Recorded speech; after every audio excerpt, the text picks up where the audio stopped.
Hello বন্ধুরা, good morning. তো এইটা হচ্ছে নেক্সট দিন। আমি আবারও মানে মেলায় যাওয়ার পুরো ব্লগটা যেহেতু শেয়ার করিনি, আজকে আবার একটুখানি লাস্ট লুক শেয়ার করলাম।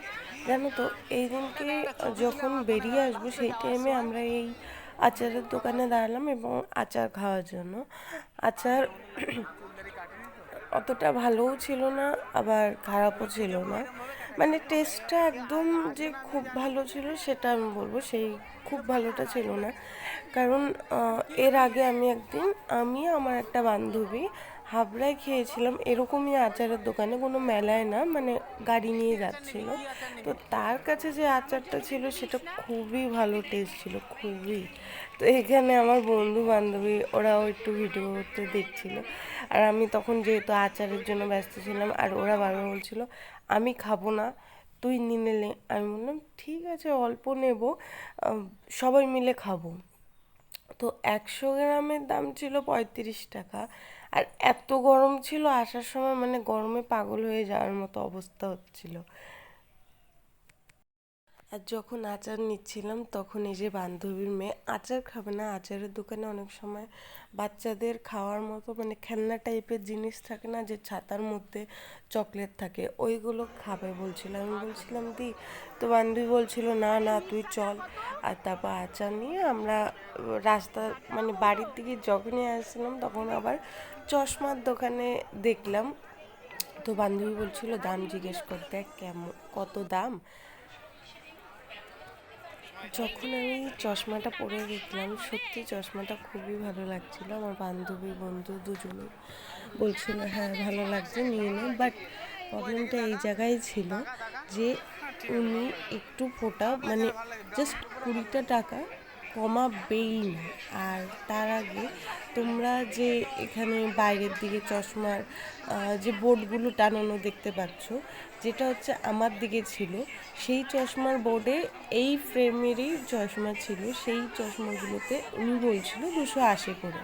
আর যখন এইটা বের করলো, মানে ওই ফ্রেম দেখে বললাম যে এই ফ্রেমটা দেখি, তখন উনি নিজে ভিতর থেকে বের করে দিল আর বললো এইটাও 300 টাকা, ওইগুলো 280, কিন্তু এটা 300 টাকা। আমরা শুনে না রীতিমতো অবাক, এটা কি করে সম্ভব।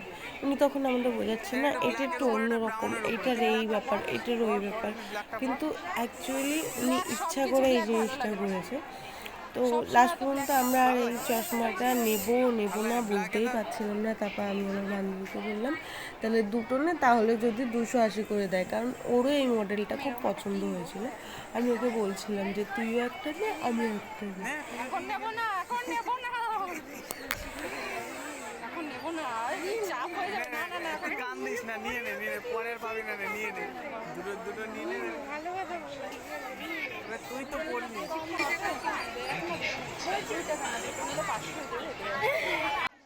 তো যখন আমরা বললাম যে দুটো নিলে 500 দেবে কিনা, উনি না বলে দিল। তা আমরা তখন ভাবলাম যে ঠিক আছে, অসুবিধা নেই, তাহলে এক একটা চশমা 280 করে দাও। না, তখন উনি দেবে না, উনি বলছে 290 করে দিতে পারি। আচ্ছা তোমরাই বলো, যদি 300 টাকার চশমার দাম উনি 10 টাকা কমাতে পারে, তাহলে আর 10 টাকা দিয়ে আমরা 300 টাকা দিয়েই চশমাটা নিতে পারি। 10 টাকা কমের কোনো ব্যাপারই নেই। 20 টাকা কমালে তাও ঠিক ছিল, সেখানে 10 টাকা। আর এরপরেই আমরা চশমা না নিয়ে ট্রেনে উঠে গেলাম।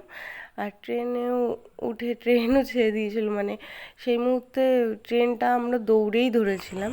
আর এখন বাজে দেখো 9টা 56, মানে অলরেডি 10টা বেজে গেছে আমাদের স্টেশন, হাবড়া স্টেশনে পৌঁছে। তারপর বান্ধবীকে নিয়ে ও তেল ভরলো, তেল ভরে এসে আমরা বাড়ি চলে গেলাম। আমি তো বারবার ভাবছিলাম যে ও এখন গাড়িতে তেল ভরতে যাবে, একেতেই দেরি হয়ে গেছে, আরও দেরি হয়ে যাবে, মা হয়তো বকাবকি করবে। কিন্তু একটা জিনিস আমরা কখনোই ভাবি না, যখন দেরি হয়ে যায় তেল ভরতে আর কতক্ষণই লাগবে, 5 মিনিট 10 মিনিট, ওই 10 মিনিট লেটের জন্য এমনিতেও যা বকা খাবো, 10 মিনিট লেটের জন্য আর তখনও সেম একই বকা খাবো।